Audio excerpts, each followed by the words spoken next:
కథలు మనకు చెప్తూ పోతూ ఉన్నారు, సందర్భం వస్తుంది. నిన్న కొత్తగా దాన్ని అమరావతి అభయమని, అసలు ఎందుకు మీరు భయపడుతున్నారు? నెక్స్ట్ జగన్మోహన్ రెడ్డి వస్తాడు అనే కదా మీ భయం అంతా కూడా. నేను కాదు చెప్పింది, మీరే చెప్తున్నారు. రోజు పవన్ కళ్యాణ్ చెప్తున్నాడు, మమ్మల్ని మనమంతా కలిసే ఉందాము, మనమంతా ఎక్కడికి పోకూడదు, మనం విడిపోతే వాళ్ళు గెలుస్తారు, మనం పోకూడదు.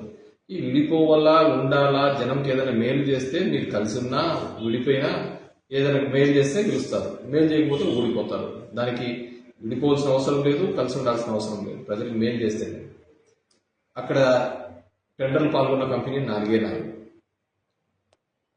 నాలుగు కంపెనీలు. ఒకదానికి వీళ్ళలో ఉన్నవాడే ఒకటి L1 వేస్తాడు, మళ్ళీ L2 వేస్తాడు, L3 వేస్తాడు. ఇంకో దానికి వచ్చాకల్లా ఇంకోటి L1, ఇంకో L2, L3. ఇదే 4 కంపెనీలకు. మీరు చూడండి ఏ విధంగా దోపిడీ జరుగుతుందో, ఏ విధంగా అన్యాయం జరుగుతుందో. ఆ ప్రాంతంలో ఉన్న టెండర్లలో గవర్నమెంట్ ఇచ్చినది ఎవడైనా కానీ కేంద్ర ప్రభుత్వం డబ్బులు ఇస్తే టెంపరరీ సచివాలయాలు కడతారు, ఎక్కడైనా టెంపరరీ సచివాలయాలు కడతారు, టెంపరరీ అసెంబ్లీలు కడతారు.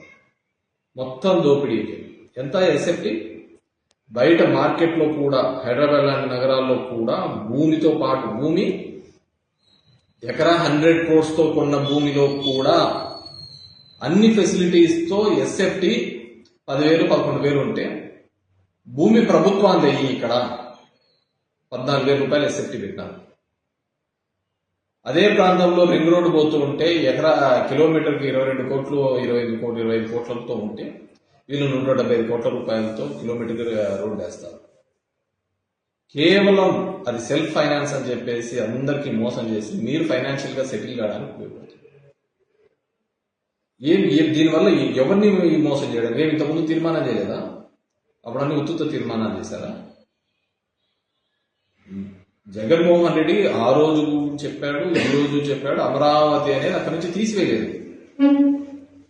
3 ప్రాంతాలు అభివృద్ధి చెందాలి అనే ఉద్దేశంతో ఎగ్జిక్యూటివ్ క్యాపిటల్, అదేవిధంగా జ్యుడిషియల్ క్యాపిటల్ గా అక్కడ తీసుకొని రావడం జరిగింది, లెజిస్లేటివ్ క్యాపిటల్ గా తీసుకొని రావడం జరిగింది తప్ప అమరావతిని ఆ ప్రాంతంలోనే ఉంచడం జరిగింది. అక్కడే అసెంబ్లీ ఉంటుంది.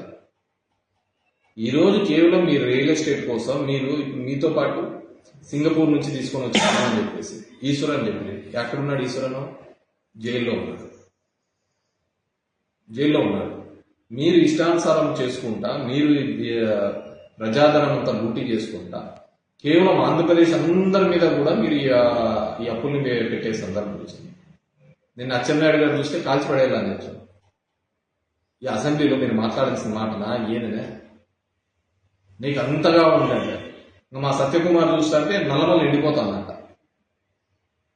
నల్లమల మీరు చేసిన దానికి దేశమే కాలిపోతుంది. ఇంతకుముందు ఉన్నాయి నువ్వు చంద్రబాబు తిట్టిన వీడియోలన్నీ, అవన్నీ చూపించాలా?